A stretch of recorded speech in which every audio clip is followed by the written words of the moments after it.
Growing up in Britain in the 70s moulded me into the person I am today. It's a fact, and it can't be escaped. And it's part of that cycle is a fascination for war. The amount of World War II information or glorification was enormous. I can remember as a little lad going around jumble sales with my mum. She loved a good rummage, did my mum. Much the same as my wife now loves a good rummage round a car boot. I'd be given a few coins to go and entertain myself, and I always made a beeline towards the books and comics. Commando comics. That's what I liked. Little A3 size comics. What today would be referred to as a mini graphic novel. These comics told stories of war and heroes and the bad Germans. When I built the Pallet Palace, I even bought a load of them and cut them up to use as wallpaper. Then we had Action Man, with all of his World War II weapons, uniforms and vehicles. And many a summer was spent building battlefields in the garden for the Action Man army, with all my mates coming round with their army and recreating glorious battles.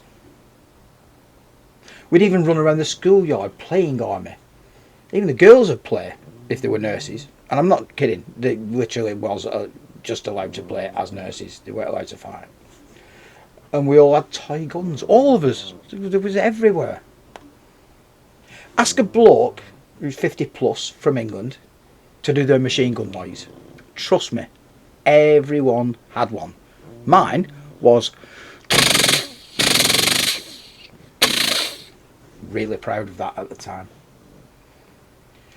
And don't forget, 1975 was only 30 years after the war. That's just like us looking back to the mid-90s. It was in living memory. And growing up, I knew loads of people that had been part of that war. Teachers, friends of my parents, old folk in the area. Loads of them. As a Cub Scout, we marched with honour in our paramilitary uniforms, carrying our banners and taught to be proud of our forebears and the sacrifice they made against the Germans. And the movies. We only had 3 channels on TV. Yeah, that's right, 3 channels. And there were no video recorders. And we hardly ever went to the pictures, because we didn't call it the cinema back then. So the only movies we ever saw were what was on BBC, ITV. And films, because we never called them movies, were a rare treat on British TV. Mostly reserved for bank holidays and Christmas. That was a great time for films. And people would get the Radio Times or the TV Times and mark off what they wanted to watch. It was almost inevitably war films that were always on. And the list is endless. Dirty Dozen, Wild Geese, Bridge over the River Kwai, The Dam Busters. I could go on and on and on. But one film more than any other always stood out for me.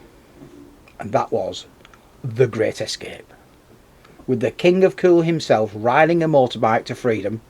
Yep, we know he didn't make it. The Germans were always the enemy for us. We were brainwashed into it. And that's probably why the 50 plus age group are the predominant Brexiteers. I've always loved John Sturges' 1963 film. Since I can remember it, it was what made me yearn to ride a motorbike, thinking that one day I would be as cool as Hilt himself, a goal I still have yet to achieve. And this has become part of my personality so much that when I customised the Kawasaki Vulcan VN 800, it was painted olive drab green, it's got Captain V hilts stencilled on the side, and I even commissioned a hand carved leather seat with hilts doing that famous jump over the barbed wire. So when I decided I was doing a solo motorbike trip into Europe, only one place to head for. Zargen in Poland, formerly Sargen, Germany, but after World War II it was given back to Poland because historically it had always been Polish. So I planned to travel across Germany, heading east and visit the site of Stalag Luft III, where in March 1944 76 Allied airmen escaped. So why not join me in the Pallet Palace Pompar's Great Escape.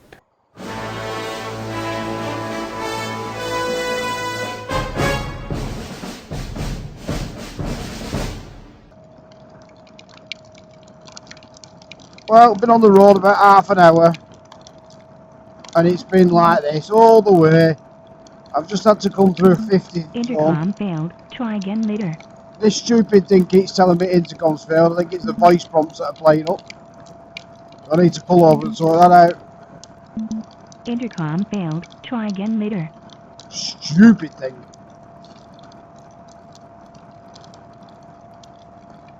I was tossing and turning all night. Intercom failed. Try again later. I don't feel well. I've got man flu. And according to this,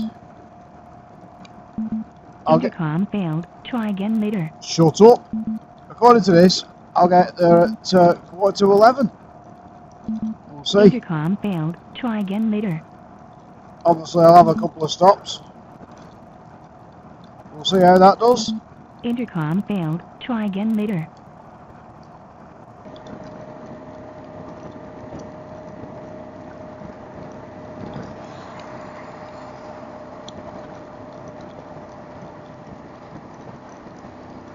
Recording.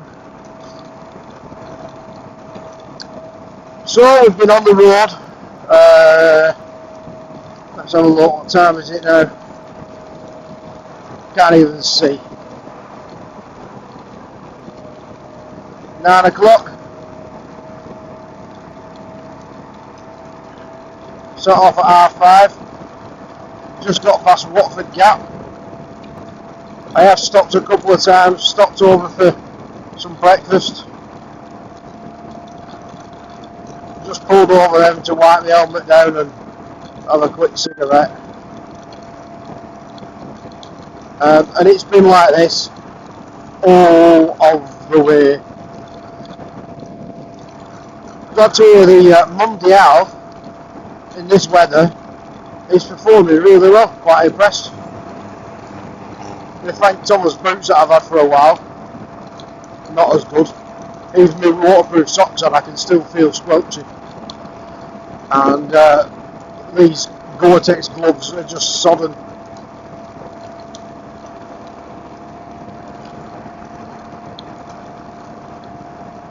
So we've got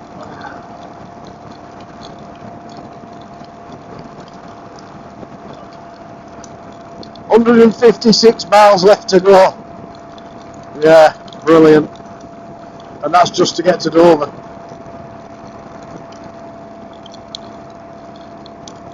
So, according to this, we're going to get there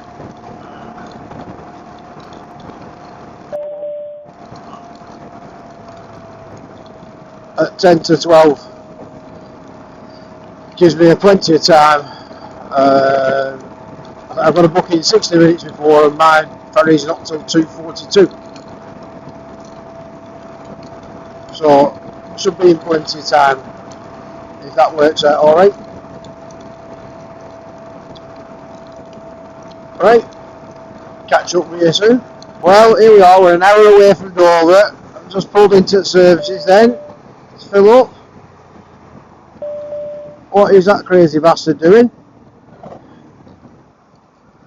Oh, you've got to watch out for these lot down here. Tell you what, they are bloody unbelievable. Over at Dartford Bridge, don't pay out on motorcycle. What are we going to do?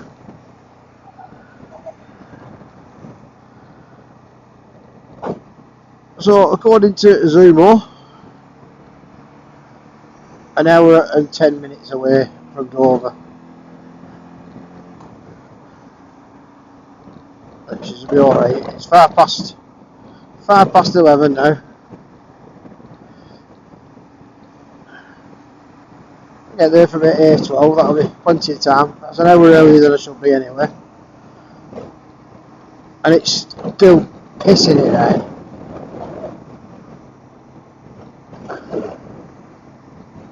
The jacket and pants have done really well. I'm mightily impressed with them. the amount of rain I've rolled through. Gloves, different story. Boots, shite. They've always been shite, these boots.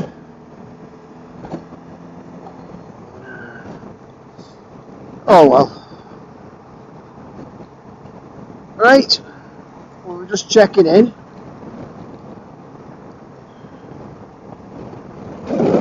We'll catch you in a bit. Recording.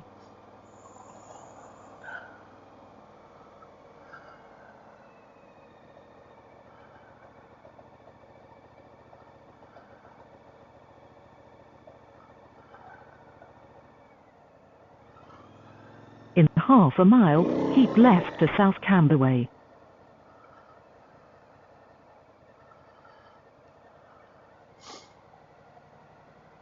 So I've been in this queue for about an hour and a half in a lashing down rain. Been on the road since 5:30 in a lashing down rain. It's now 1:45. Thought I'd get here early. It still weren't early enough. Technically, I'm supposed to be booking in an hour before, so I'm late, even though I was here almost 2 hours early.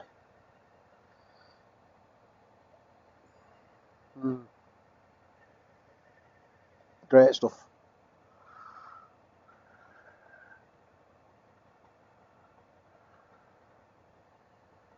I'm absolutely shattered.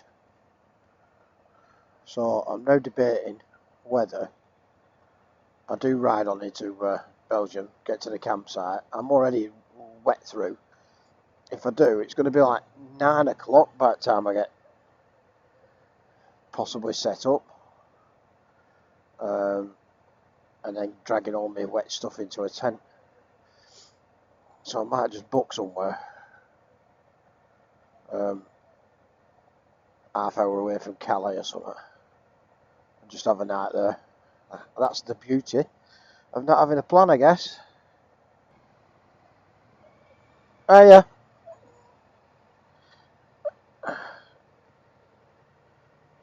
Just give it in that.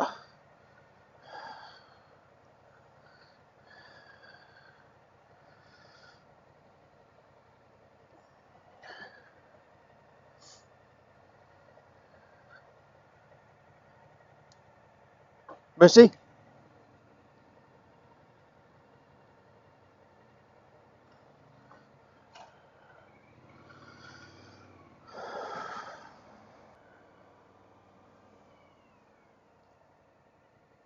Go on there.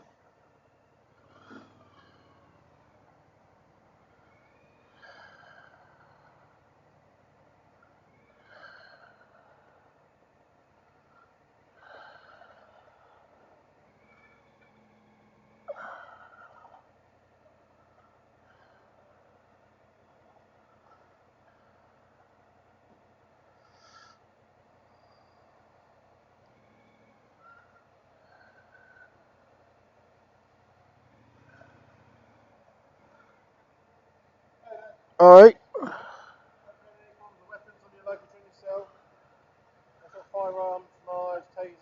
No, I do have, you know, like a multi-tool knife. Yeah, No, no, no. So everything in the bags or packed by yourself. Yeah. You knock out, just have a quick look around.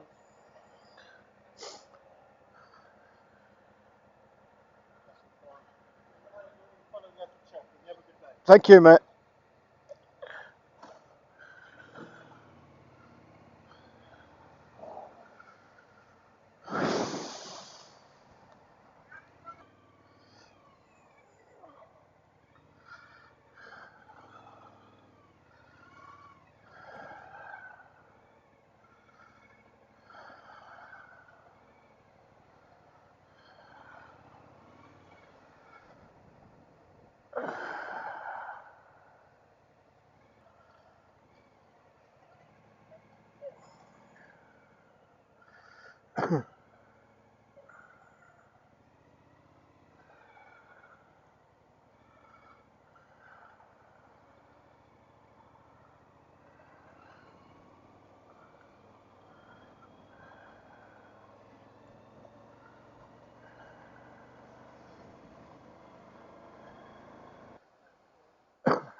112.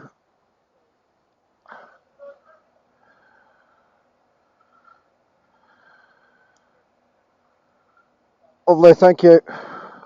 112, yeah?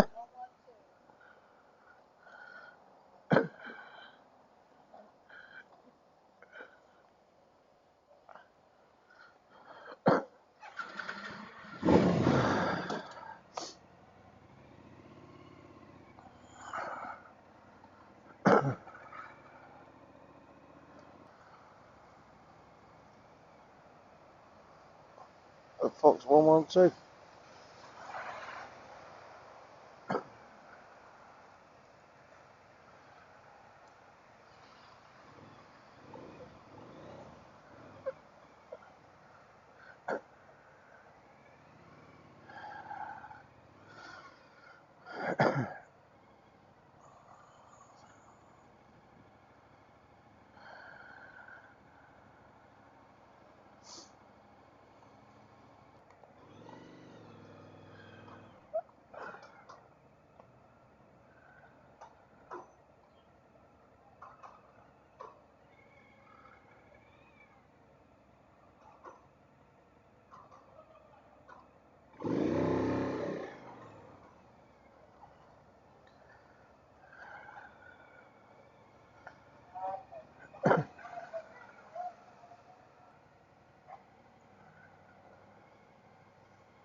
This one?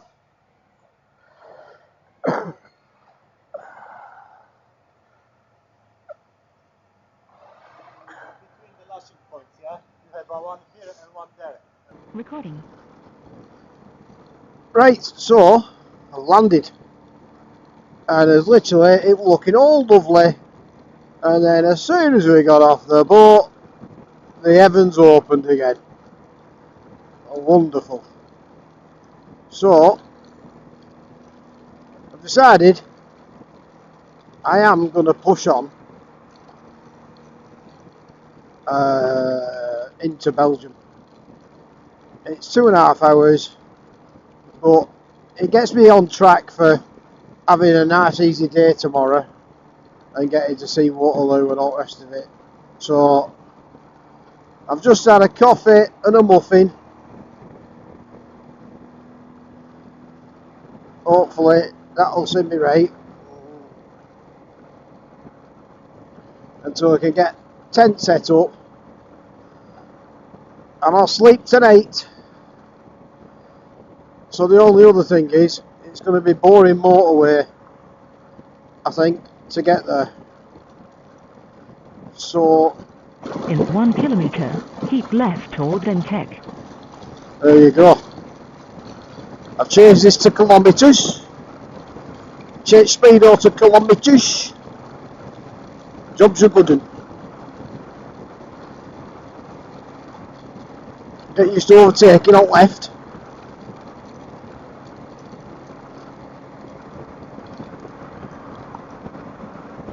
Getting that right hand lane in a moment.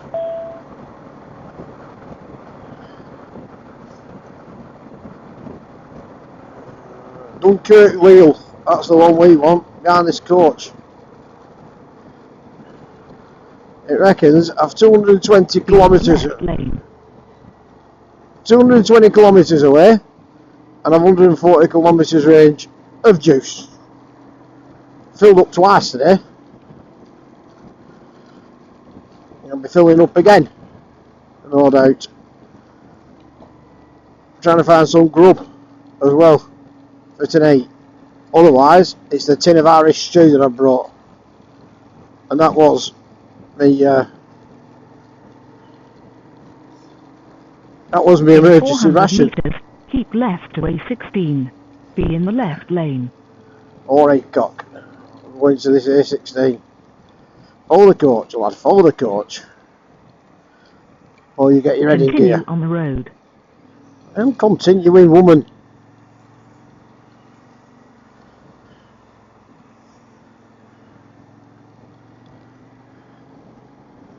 Got to get my head in the game. It's alright for you lot. This boy in front, this Welsh boy, he'll not be used to it neither. So it's alright, I'll stick with him.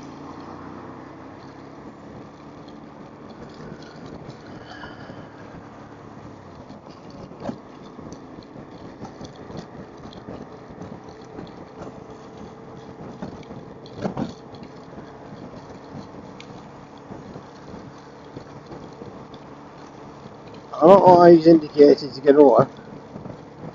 This road running at. Oh, it is.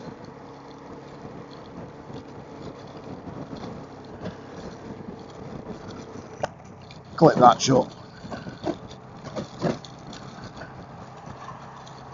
On 10 on here. On 10. Just take it easy for a bit till you get your bearings. Right, not much to see yet. I'll catch up with you all in a bit. Well, here we are. I decided I was going to plough on into the campsite just outside of Brussels. So I'm about an hour away, and yeah, this is the weather I have faced all day long. So literally, I've been on the bike since 5:30 a.m. and every inch of it, it's just been like this. It's absolutely horrible.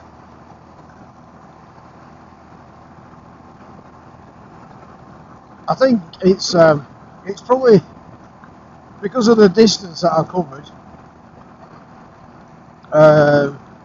So Accrington to Dover, and then Calais through to Brussels.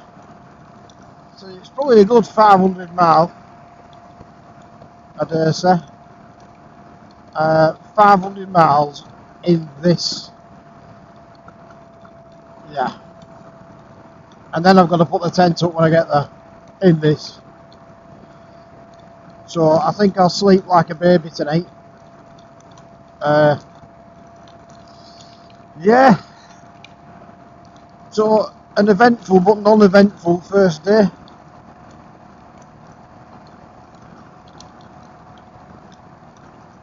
So we'll see. Just thought I'd share with you and let you see what sort of crap I'm up against. My gloves are just absolutely ringing. I can squeeze them out. They're just like sponges. Heated grips on helps. To be fair, it's not that cold, which I'm lucky. Like I said, I've got waterproof socks on, but I can still feel that the boots are waterlogged. The jacket is sodden, and the pants are, but I tell you what, I am really impressed with the Montreal. The amount of water,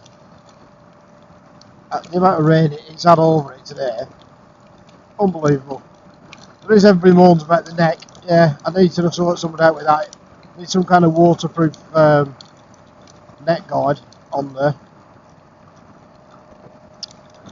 But it has been superb. Can't argue.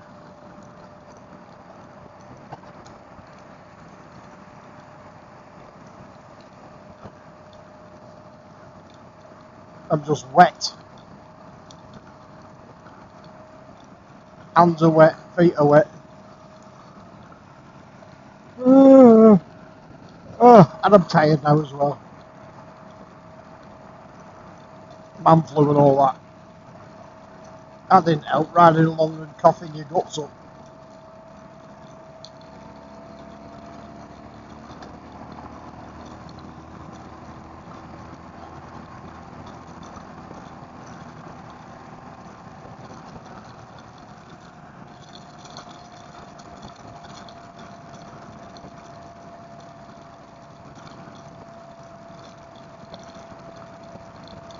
So yeah, putting my tent up in this is going to be fun, isn't it?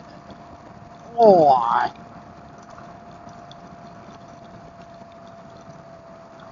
We'll be wet through.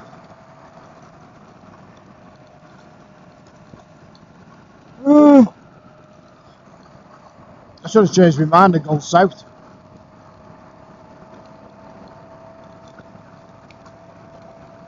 I'm going to have to open my visor a little bit. It's a bit steamy in here. What are you braking for, you clown?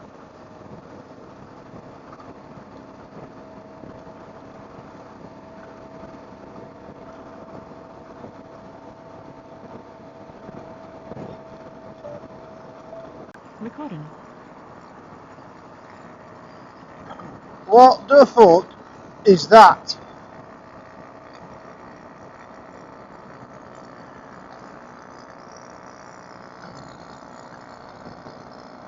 Never fucking seen one before.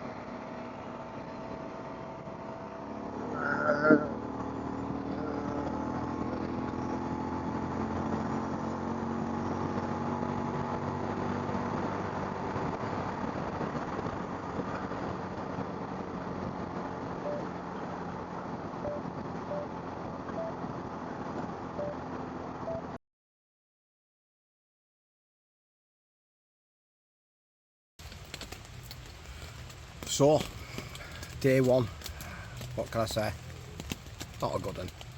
Absolutely knackered. 500 and something miles. Rain. Everything I've got is wet through.